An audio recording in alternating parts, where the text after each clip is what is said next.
this episode we're gonna call it subtitle justice for underwater. Oh, I like that. That's a great subtitle. Because it just didn't get its day. No. You know?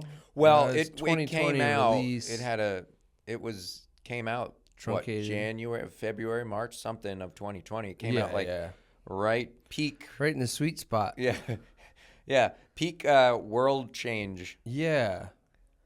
And it's I tell you what though, it's a shame. I watched this. I remember, vaguely. I remember I was really proud of myself. I was like 9 Negronis deep the first time I watched this. So when I watched it again, it was like watching a film I had never seen before. Yeah. But I was like, I know I rented this or spent money on this back when I had some money to, I can't remember the first time I watched it. I feel like it was at home, and I just put it on, and I don't feel like I gave it my full attention. Like I would never been able to recollect everything that happened the way I obviously watching it again and sitting there and doing it. I just remember the feeling of being like, wow, that was excellent. Like it's got your attention now. Yeah, and it's like not for nothing. This thing, it just starts. You know, we establish it starts going down deep, way down below. Mm-hmm. Again, just establishing where we are, showing us how far down this is. How do these companies build these things down there? Yeah, I'm fascinated by that. Yeah. Also, it seems very much like this is a thing that maybe like was built above the water, and they just put some weights on it submerged. And just sent that some bitch down. I mean, because it kind of had a like it not for nothing. Like it you could assume like it's more of an interest level of how this is built. Like it's not like, oh, this is a plot hole. It's more so like they set this up and they have this visual where they're showing this long, like the lights as you go down. Like the structure goes all the way. You know what I mean? It's also the future. This takes place in the future, right? 2050. 2050. Okay. 2050. And it's a deep sea drilling. They're drilling at the bottom of the ocean. Mariana Trench. The Mariana Trench. And we just established this is a deep sea mining facility, right? I think deep sea mining facility. And then we go to this one area, and it's just showing a long, quiet hallway. Well, you know what? And I'm gonna say this right now because it's I'm gonna do it a lot. Lots of alien motif, lots of alien homages, 100%. like very like. And it was intentional. Yeah. Yeah. And that opening shot is very when they're going in and they're showing the mother's in charge and just like the kind of desolate. Like this is a big underwater facility, but there's not like a million people. You know what I mean? It's not like a hustling, bustling kind of thing. And then we get these beautiful, quiet, establishing shots.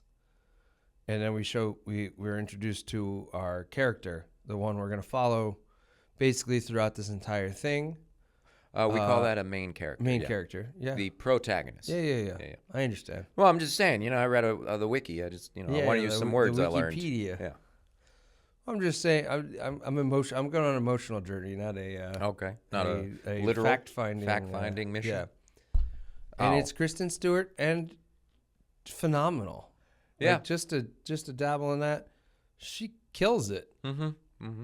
Just everything from like the look they give her for this, and to the way she handles everything. Like she's perfect in it. Yeah. I honestly, I don't think through this entire thing I'm gonna be like, I will not say the words wasn't or I wish or it could have. I think this movie is just phenomenal. And right from the get-go, we're introduced to her. I think within the first 5 minutes of the film, chaos is happening. Jump right into it. We jump right into it. She kind of hears water drop. We kind of see water dripping, and then she finds it, puts her hand under it, and then you just see in the background the water starts rushing in. It's crumbling, and we are running for our lives. Yeah. She's there brushing her teeth, and then she's running for her life. Well, she was hanging out with the spider first, but yeah. Yeah, there was a spider, and that was a very intentional thing. Did you? So the whole point of that scene, and it was going to be a moth. It was going to be a moth, but they wanted something a little more, reptilian. Just something more that it would have more of an impact of space. Like people are not everybody's gonna smush a moth, but most people are gonna try to smush a spider. Right? Yeah, it's to show that she gets you on the side. That's 100% what I'm. It's like you're on her side now. Yeah. Like that she's where her decisions are, which is great. She wants to. Not less than 2 minutes after she saves the spider, she kills multiple people running for safety. Yeah, to save many others. Yeah, of course. It's just funny. Yeah. And you know what happens to that spider? Gone. Yeah. Spider didn't survive. Yeah. I wish we'd seen the spider at the end. That would have been. If it crawled. Spider, so okay, I did say I wish. Yeah, I did right say there. I wish. Sorry, it didn't take long. Spider should have been in one of the pods. Yeah. The spider's in the last pod. I just see it. Anyway. It's like the news story. Did you see the alt ending? No. I got to check it out. I'll tell you about it. It's, yeah. We'll do it in the alt episode. Yeah. We could do an alt ending later. Could do an alt episode. But yeah, no. You just said that. It's like the cast of this is phenomenal. And TJ Miller. And it's just, and not for nothing, he does a good job. He's funny. He's and he's a specific level of funny that he does the same thing here he did in Cloverfield. Yeah, he was the Cloverfield. It's him in the Transformers movie he's in, Deadpool, everything that he's ever been in that he's done this character. He plays this character and it fits in everything he's done. Mm-hmm. So we're not talking about them as people. Right, so, yeah. That's what I'll say. Of his character, there's an interesting thing. There are some shots where it's a real bunny. Originally, it was going to be a real bunny. Yeah. And it just they used the fake stuff one because of danger to the animal. And I guess the director had never told TJ that it was going to be that TJ was under the assumption that it would just be digitally turned into a real bunny. So he played it as it's a real bunny throughout the whole thing, but they left it as it being a fake. And the director was like, well, I don't know if that makes him more human or more like pathological or something. And I was I think it's way more interesting that it's fake. I find that more fascinating. Yeah. Like, what is the attachment to that? Like, what is it, a security blanket? Is it like a remembrance of someone else? Is it like... What I find that to be more fascinating than it being a real bunny. I actually did not pick up on any of the scenes, even though I had read it during watching it because I wanted to see if there's anything to look out for, and I didn't see any of the scenes where it's a real bunny. Like it didn't pop out at me. And you could assume that in your back of your head you might be like, oh, that's a flaw, but I think it's it's interesting to have it.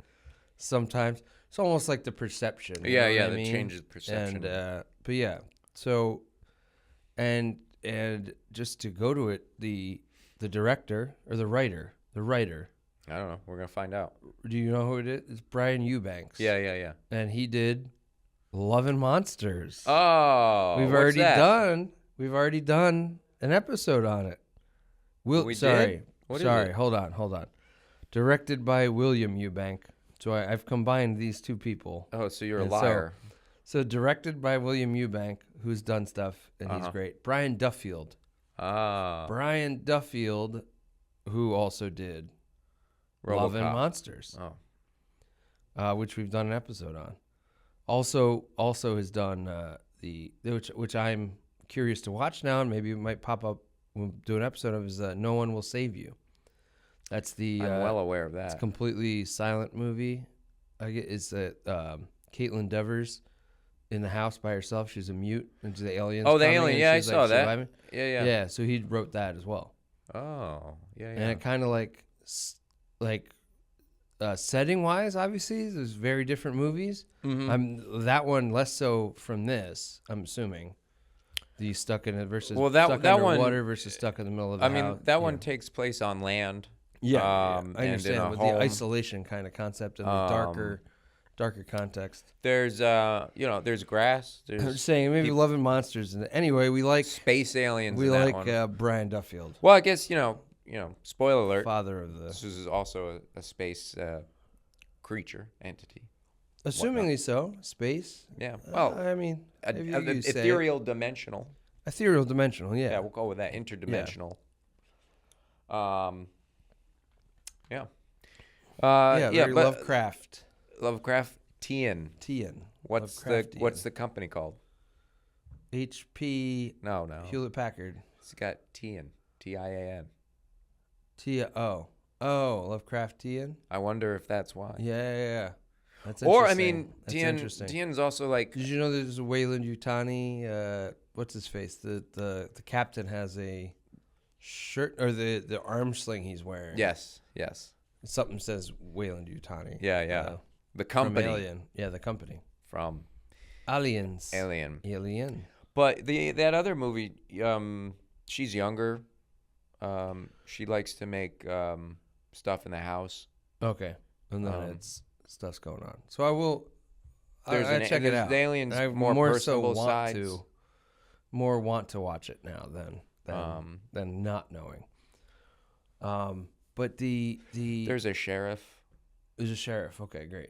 There's some other people. Yeah. Do you want me to just tell you the plot? No. I think we can move on from this. Okay. You know how I usually get stuck on other things, and yeah. you're still stuck trying to talk about the first thing. Well, but you asked about it. Yeah, no, not really. Oh, I mentioned it. Yeah. I didn't say, hey, give me your review. In fact, I said don't. Oh. But we're here. Yeah, we're here. But underwater, to go back to the cast to Jessica Henwick. Yeah. From Love and Monsters. What? The other movie that we did an episode on, Love and Monsters. Remember? There's a monster. Is that the one with the saxophone? What? The one where the guy from Rob Zombie movie uses a saxophone to destroy the giant shell turtle? The crab? The boulder snail? The guy from Rob Zombie movie. Zombie movies. Walking Dead. The guy from Walking Dead uses a saxophone to break a shell? No. Oh. What? Which guy from Walking Dead? Hamish? No. Earl? Turl? Oh, yeah. Brother Phil? A saxophone? Doesn't he use music? No, he's got bow and arrow. He's got a bow and arrow. He's a gun. Oh. Or something. Like a saxophone gun, right? No, but yeah, I know what you're talking. You're talking Michael Rooker. Yeah.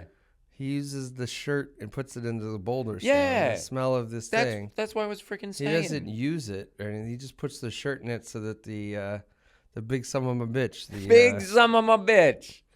You gotta. He should meet Lilu from Fifth Element. Big son of a bitch. Big bada boom. Lilu Dallas multipass. But anyway, coming back to that. So Jessica Henwick's in this, and very good job. She got that. Yeah. You know what it is? She got the space madness, but the underwater space madness. She got the underwater space madness. She got that Meg disease. To a level. And so she's one of the, jumping right to the end, one of the two people that survive. Yeah. Along with John Gallagher Jr. from... Love and Monsters. No. Oh, not come Love on. and Monsters. No, he's actually... I first saw him in the Newsroom. He's also in the Cloverfield, the second one, the Cloverfield 10. Lane. You know what? 8 Cloverfield Lane or 10 Cloverfield? Never 8. saw it. He was wearing a headband. Yeah. He was. Like, what's his face in Alien? Oh, yeah. What's his face? Old gingerbreadparker.com. Who wore a headband in... Emilio Estevez. Alien? The sequel. Aliens. Yes. So you're talking about the guy who played Kyle Reese in Michael Biehn. Michael right? Biehn. Sean Bean? No, Michael Biehn. It's Biehn. I feel like didn't he wear the? There was a guy with a headband in the first movie with Alien. But anyway, that's neither here nor there. Yeah, because we're not talking about Alien. You're kind of all over the place. We're talking about headbands. Kind of all over. I used to wear headbands, keep the sweat out. They were great. I should get back into headband. I think I'd pull it off well. Yeah, why not? Is the headband look still in? No, right? I don't know. I feel like I just saw somebody with a headband, and I was like, oh, look, that guy's got a headband. And it brought joy to you, or what do you think? Yeah, probably. Yeah. I think you could do. I think I could pull it off. I think people would look at you differently. Agreed. There's a sense of danger, a sense of mystery. Mm-hmm. Wearing a headband, a little sense of power. Oh, absolutely. Yeah, like, does this person work out? Are they trying to hide their hair a little bit? Is it about keeping it out of their face? Mm-hmm. Does this person like hats? Are they choosing to wear a headband over a hat? Yeah, it adds a lot of mystique to me. Yeah. I wouldn't do the ankle. I wouldn't do ankle sweatbands. I would do wrist sweatbands though, or one wrist sweatband maybe. Yeah, that's going the opposite way. People are gonna. I feel like wearing sweatbands on your wrist, especially casually. I just walk around with a sweatband. Why do you got a sweatband on your wrist? What do you just sweat weirdly? Yeah, I mean, well, people already think weirdly things about me, so like it's. Yeah. That's that's not gonna affect me. Whatever. The headband though, that. Yeah. So Gallagher, the scene. Gallagher, the third? He was in the newsroom with Justin Long, Jeff Daniels. Oh, yeah. Newsroom, you know the show. You knew the show. So it's in that. He was in the Cloverfield movie. I've seen him a couple other things, but he's another person where it's just like, well, he's so great in this. Yeah, he's a great actor. Though I will say, when we watch Underground, that guy gets zooped. Underwater. It is pulled. Underground too, I guess. Technically not. Oh. If the ground is below him. He got sucked underground. Yeah, he got into that underground water cave. Yeah, because I would have just left him. So we get to these creatures. Yeah, which the frogmen. The first one we see is Tiny. A little baby. Yeah, pops little out baby. of that dead dude. Yeah. Pops out of the credit card guy. Pops out of the credit card guy. Yeah. And it's like crawling around and under the then skin. Later on, full circle. Credit card guy. Kristen Stewart. Anyway. She face huggers that motherfucker. Just jumps right out of him. That's called justice. That's street justice, baby. Yeah, baby. We so these creatures are they're very Lovecraftian. Yeah. They're tentacle kind of body, right? They're the first one you're talking about creature. They're like frog like an people. Octopus, like frog people kind of things. Yeah. That's it. It's just like the filming of this thing, the level of like excitement, danger, terror. It's just like it's captured in every single moment of this film.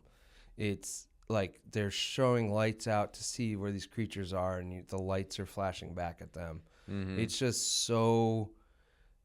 I just sit at the end of this and I go no notes. Like it's every time they had an opportunity to do something cool, they did it. And like the suits that they wear to walk around. Yeah. Like, so cool. And just like from the beginning, and you see this moment where the one character who Kristen Stewart first meets, they're surviving together. And Rodrigo. Rodrigo.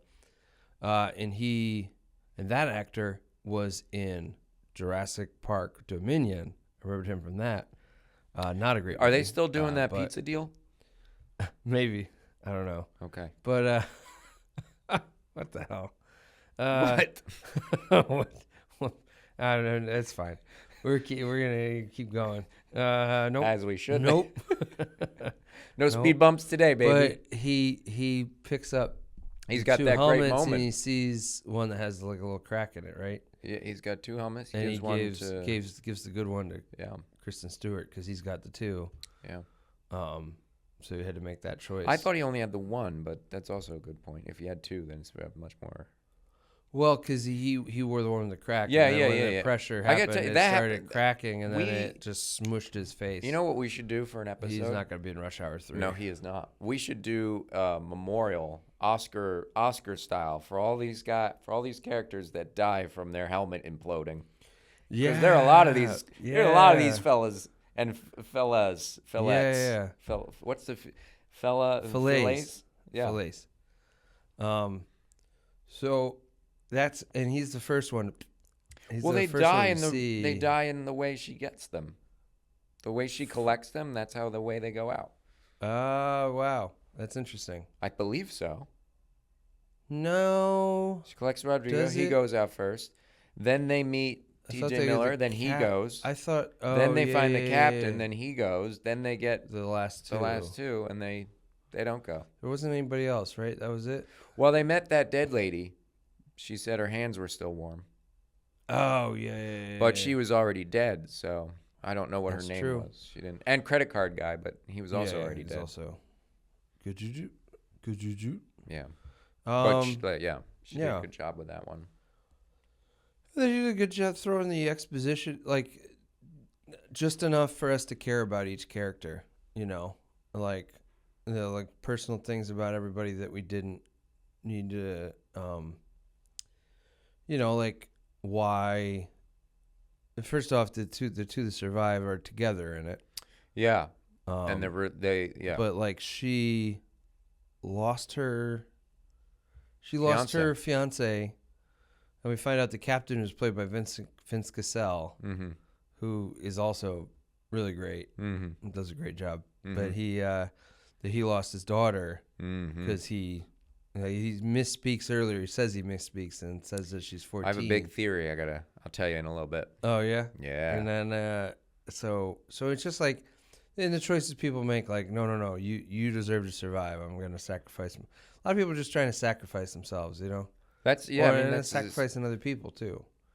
Even the T.J. Miller, like the character, like they did a good job of making everybody likable too. So the point where like, because he would be like, oh, like. I'll go do it. Like, yeah. I'll help. I'm not gonna. Yeah. I'm not like a coward. Like they didn't make anybody like the cowardly. Right. Everyone. Even like Jessica Henwick's character, who's scared shitless the whole time. Yeah. Is doing what they need to do to survive and save other people. Like the John Gallagher, he gets like knocked. He gets got. Yeah. And then they're trying to save it. Like fools. Yeah. Saving people and stuff. Captain. Captain. Oh yeah, the captain sets her back. And says, "No, you gotta let me go, girl. You gotta let me go. I'm gonna go fly up with this frog man." Yeah. And then he went to frog heaven. He did. He got froggy with it. Yeah. T.J. Miller. I still don't understand what happened. He got ripped. They like ripped him out of the suit. They said. Yeah, I don't know why the thing didn't keep chasing after them. Him. A frog man, one of them frog fellas. So pull it, but because I tried to see it, and it was like something disconnecting. So I wonder if it was like the bottom half of his suit. Yeah, I mean, because once the suit's popped open, all that. Yeah, the pressure just kind of smooshes you. Yeah, so that one was the only one I was like, I'm a little unclear as what happened, but like still dramatically horrible. Still got the spooks. Yeah, he did. Yeah. Yeah. The shadow frogmen, they did a good job of like when they're underwater and you can sort of see parts of them or just the eye. Yeah. Or the shadow figure, like when they're trying to get into the other I forget all the names of the buildings, but the Roebuck was the old drilling station. Yeah, that she got to after they got separated, after the captain got. Yeah, and she went and found it, and then there's like kind of hints at the fact that they knew something was there. Well, let me. This is my theory. This is what I think. Right. So we've got a company. Right. We have a lot of allusion towards Alien, where the company there is not is anything.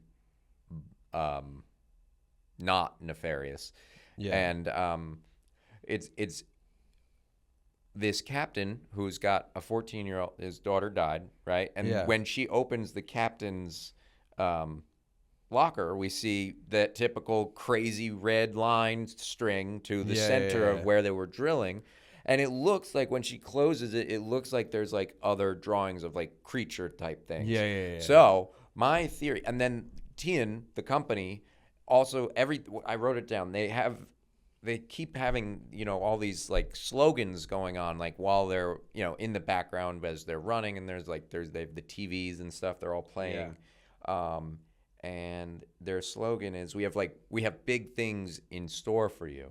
Mm-hmm. And now obviously it's very like vague. It's vague enough that it could be freaking anything, but combine that with what's in the captain's locker, the fact that they're just mining for some vagueness. I think the company knew and are trying to awaken. I believe the company is run by the cult of Cthulhu, and they're trying to awaken this son of a gun, and that the father, captain, right, he got that madness, he got that depression from losing who wouldn't after losing your daughter, and either he's joined the cult, or they're convincing him that this is a way to get your daughter back, to help to lead the drill team to get down there. So yeah, that's my theory. That it's just Cthulhu cult members running the company. Yeah, it's a vague. It's like there's enough information there to see it. Yeah. But I will also say this: the director said that not until after they had shot, he had considered adding the Lovecraftian imagery and stuff. So my theory would be that if you're going by more so the red strings especially, maybe, that it could be that there is like they said, the warm water, remember? They said the temperature was different, that it had risen 10 degrees. So maybe they sensed like thermal energy where they were drilling. Like that's whatever they're going for, they were looking for that. Like they're looking to find what that was, or like as tap the power into source, what that is. So it's possible it was just more so like the company, not just greedy, was looking to get whatever was there and figure it out, and then what they did was release, these horrible creatures. And I do as every good horror movie does, as you slowly reveal the bigger, badder, scarier creatures and stuff, then we find the end up with this massive Cthulhu creature, and man, that was cool. And also the fact that it also became a battle between, like, the ending scene with like Kristen Stewart basically setting off the reactor to destroy him, blow him up, and does it. Like that's the thing I forgot from the first time I watched it. Like I did not remember that it became that she actually went on the offensive and wasn't just like, oh, I saved them, they're fine now. No, let's blow it up. And get them. That's that was a lot of destructive force from her, the thermal. Yeah. And like she was the last one to get that. That was cool. It was like the water's coming, and it's like the last area. Like the creature gets exploded before she does. Do you know? And then everybody's like denying what happened on the surface with the news reports and stuff, the newspapers that they show. Do you know how they defeated Cthulhu in the book? Was it the Pepsi Cola sign? No, they rammed that son of a gun with a boat. Did they really? Yeah, that's how they defeat the legendary god Cthulhu. This is why when you adapt things to film, you need to take artistic license and well, he popped him with the boat, and then he had to reform. It was because he wasn't his true self or something. I don't know, but I don't fully remember it. But he definitely that's how they killed him, with the boat. Okay, the boat. That's what they just hit him with a boat really fast. Same with Jaws, I think, right? Or the opposite, I guess. Beady eyes. You all know what I do while I'm here. Narragansett. Doll's eyes. I'm trying to think. Is there any good quotes in this? I got to ask you, did you like the joke? The big joke?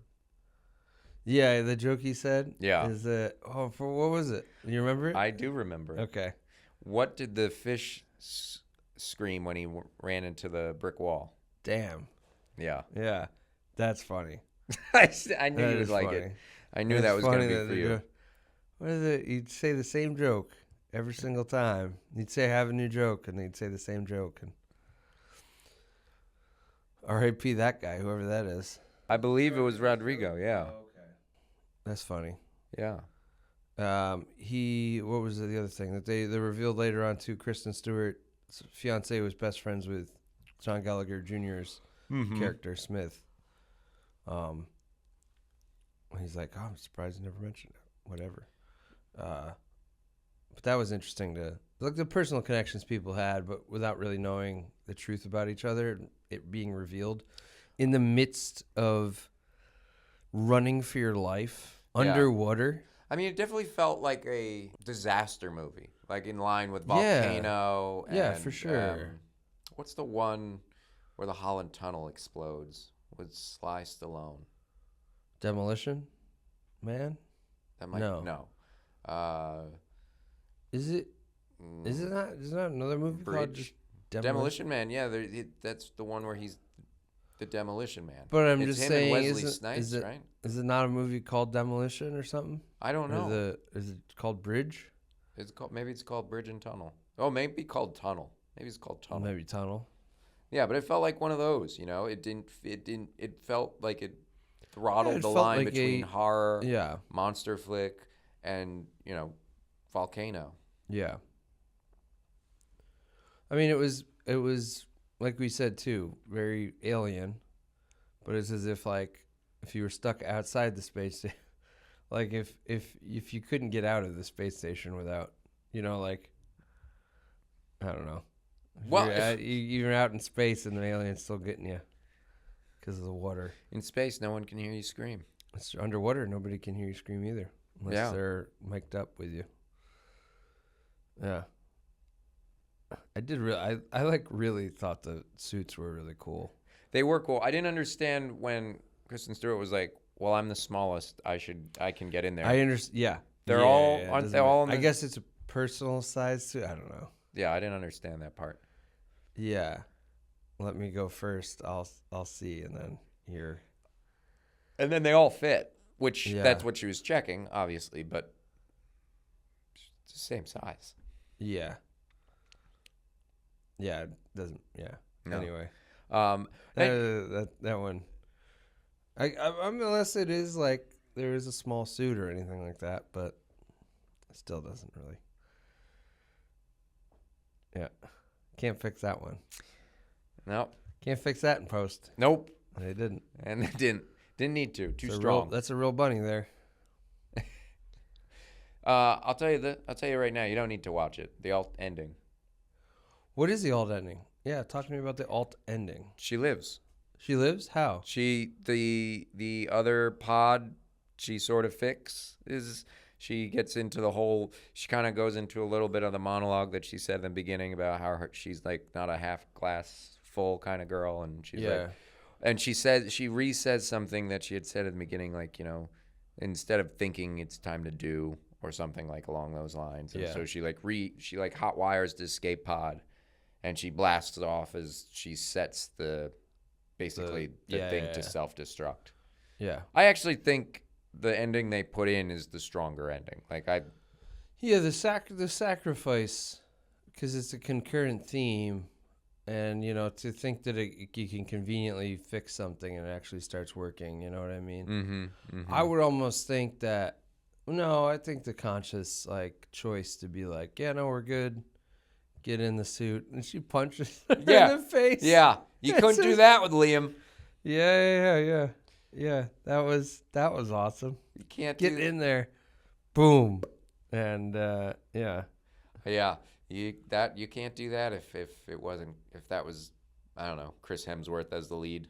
Jessica exactly. Right in the face. Yeah, that was excellent.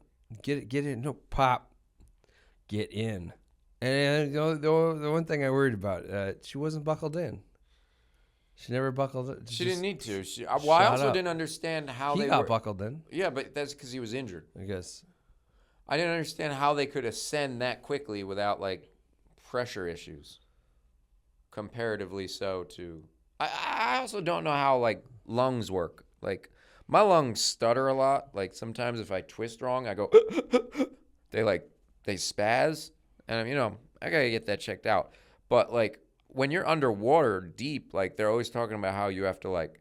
I mean, Jason Statham got a bloody nose to revert. I don't know what he did inside out his lungs so he could swim. He breathed all the air out of his lungs, so he's able to swim. But that was 3 million waters. His compression was that didn't make sense. Anyway, no, but I hope some of our listeners are scuba divers or like some people that go underwater. There's a tribe of people that their lungs have they're genetically able to handle deeper water, like raw diving. What is it called? I want to say it's raw diving, but that's wrong. Free solo. It's probably just free diving, right? Free diving, because that's just part of what they have done for generations to grab food for them and their community. Yeah. And they're able to go down so much farther with no ramifications, as opposed to, it's just fascinating. I wish I was an anthropologist, because the way different people genetically develop based on where their environment is, I think it's pronounced anthropologist. That's the movie or the store? Anthropal. You know about these tridactyl mummies? No. Yeah, they're working. They're claiming they're aliens. 3-fingered? Yeah. Wow. Claiming they're aliens or past. I think they're reptilians Architects? of some sort. Yeah. Like space jockeys? Well, no, they're very tiny. They're very tiny. Yeah, let me look it up. Oh, never mind. I can't find it. I don't I hate technology. I don't know how to use it correctly. That's all right. We did our best. Yeah, but do you see this bruise I got? No. Oh, under your... Right here. Oh, no. I actually don't. How about that? Do you see, is my left eyelid still swollen? Yeah, a little. Yeah. No, yeah. I look like Forrest Whitaker. I'm like... I don't know what it was like yesterday, and I was like, what's wrong with my eye? And then I looked in the mirror, and I'm like, what the fuck is wrong with my eye? What happened to you? I don't know. I think I may have rubbed it with after I cut a pepper. But that was yesterday night, and it's still going. So I have no idea. Does it burn? It doesn't Tingle? really burn, but it does. It kind of feels like if that had happened, but it's almost like it swole up and isn't going down. So we'll see. And I've kind of felt some pain on the eyeball, but pain on the eyeball. Is there liquid? Do you feel like there's gush? I don't know. There gushes? We'll figure it out. I don't think it's kind of just it. All in all, it feels like I just rubbed my eye with pepper on it, and that I don't know. Time will tell. We'll see. We'll see. Time after time. When they came upon the captain the first time, yeah, he had just obviously launched pods for other people, and he was just kind of sitting there I'm gonna go down with the ship now. Oh, he was sort of muttering to himself. Yeah. I think it's just he's hanging there. He's with that madness. Well, yeah. Well, he at that point he'd already accepted his fate. He didn't think anybody else was alive. Yeah. So he's just chilling down there, going, "I saved everybody I could. Mm-hmm. I'm gonna hang out here now." Mm-hmm. And then he got his second rush. Second win. He was like, "Yeah, let's save everybody." Captain. That's a good captain, that guy. Yeah. Oh yeah. He cared about his people. Yeah. He cared about some saving captains people. Don't do that. Because Captain Crunch. Captain Crunch would have been on that pod. No, Captain Crunch was a pirate. He wouldn't go underground. He wouldn't go underwater. I don't know. He'd sail the seas.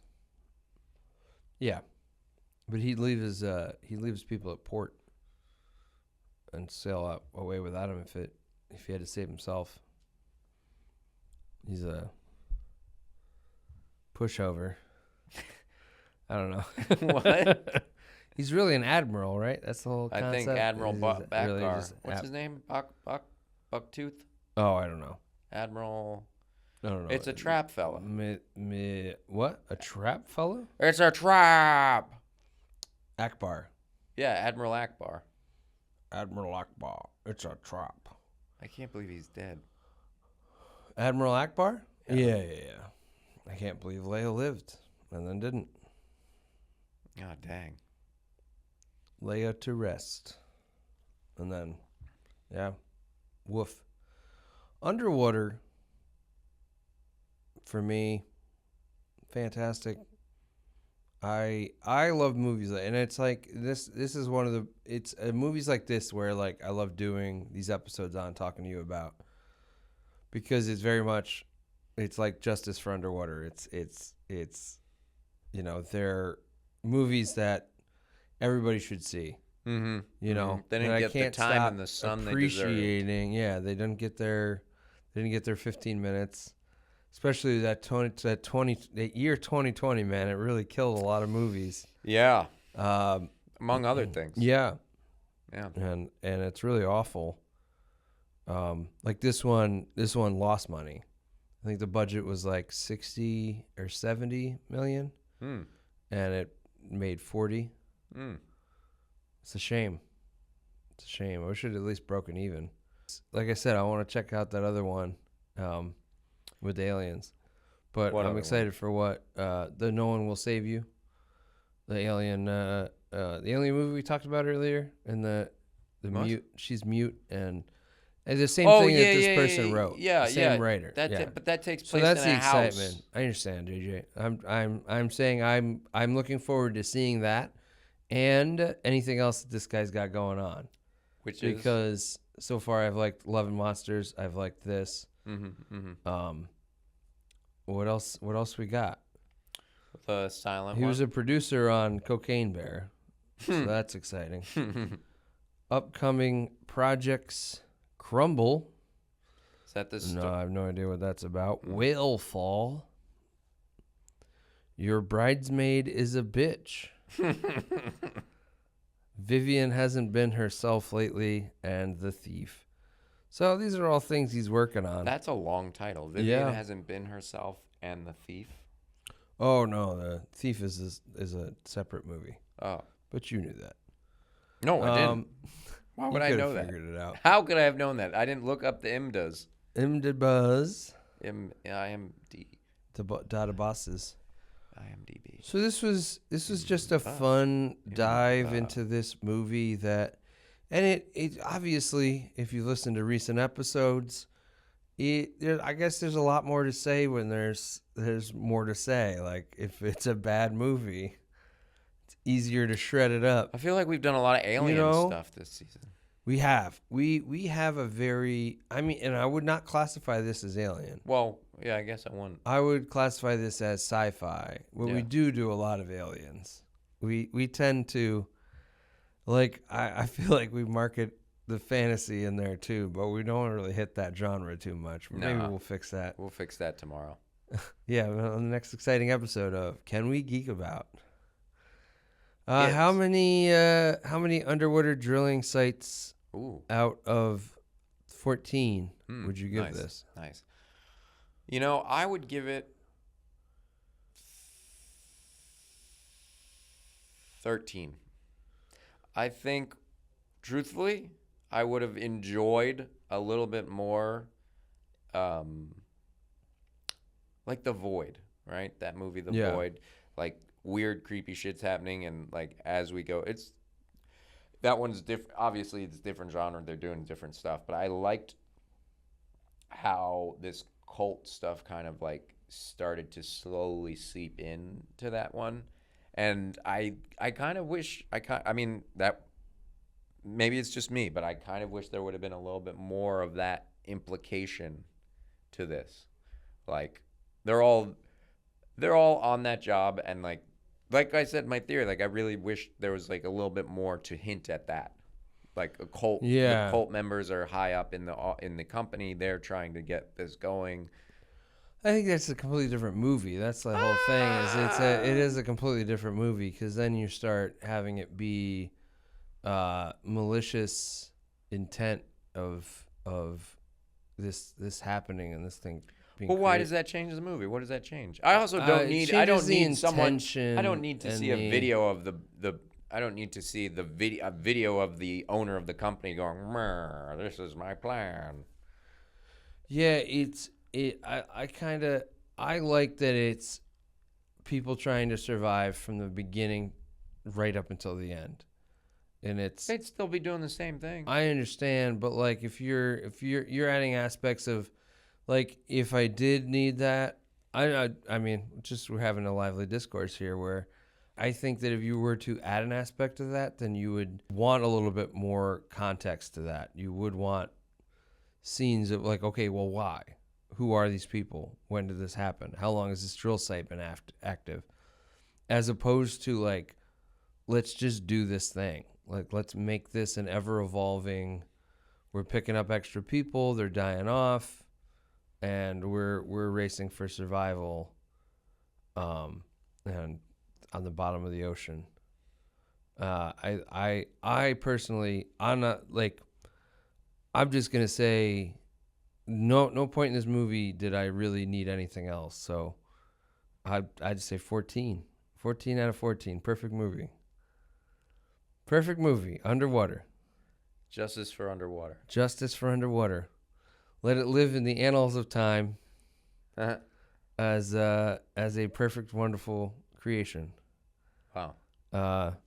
Well done to the actors, the writers, the director, cinematographer, the CGI, special effects, and that was it. It was because everything fit together. The costumes, the tone, the CGI, set design, color, set design, which was phenomenal. And even one thing I read, they like switched the set around in different areas to make it a different set, and it works and it's beautiful. You know, and it's like, it seems like it would be pretty boring to be just running through an underwater facility and escaping water and escaping, but it's not. You know what I mean? Why would you think that would be boring? No, I mean, like, you think it's like, a lot of the same set pieces. I don't know. Do you know what so this reminds me of, and I will always remember this because it's invaded my nightmares at a young age, and I'll never forget. So there was an episode of Johnny Quest, The New Adventures of Johnny Quest, The Real Adventures of Johnny Quest, whatever the animated series was, where there was an underwater facility. And this is exactly like, I would not be surprised if this was like something that they'd seen and been like, oh, let's make that a movie. Because they were visiting like this underwater facility, and these little like monster creatures, which kind of looked more like they were like little T-Rexes. They were like the from Star Wars, the things that they ride on, the like reptiles in the Mandalorian. You know, when the guys are riding on the creature? Yeah. So they looked like a miniature version of that, where they kind of looked like a giant kind of fat tadpole or fish with legs. And these creatures, like, invaded this station and, like, destroyed it. And they're, like, fighting for their lives and survival. And I remember having so many nightmares where these creatures were after me and stuff. And that just being such a good episode of that series that it made me think that. I had actually feel like I had a lot of nightmares because of Johnny Quest, and I don't know why. There was another one where I think like somebody like sprayed you with a gas, and you just kind of withered away. It was like a poison gas, and you're like rotted and mummified or something like that. They really got me with those. Like, I've had a lot of nightmares about that. I'm glad you asked me in this therapy session about my deepest fears. You know, the CIA developed a bullet that was basically a piece of ice with like a neurotoxin in it, and they'd shoot you with it, you'd get hit with it, and the neurotoxin would go in, you'd be dead 24 hours. All you'd have is like a bruise from where the water went in. Wow. Yeah. So you should be afraid of that too. Okay. All right, you know what? I'm not gonna go. You know where you will not find me? Where? Anytime soon? Yeah. Underwater. And that's the episode, folks. Thanks for tuning in.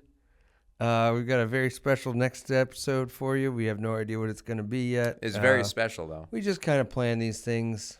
As is. Seat of our pants. Up, down, seed and sparks. Our whole methodology in planning our topics is similar to being stuck underwater on a deep sea drilling rig and trying to just get out alive. You know what I just freaking realized? What?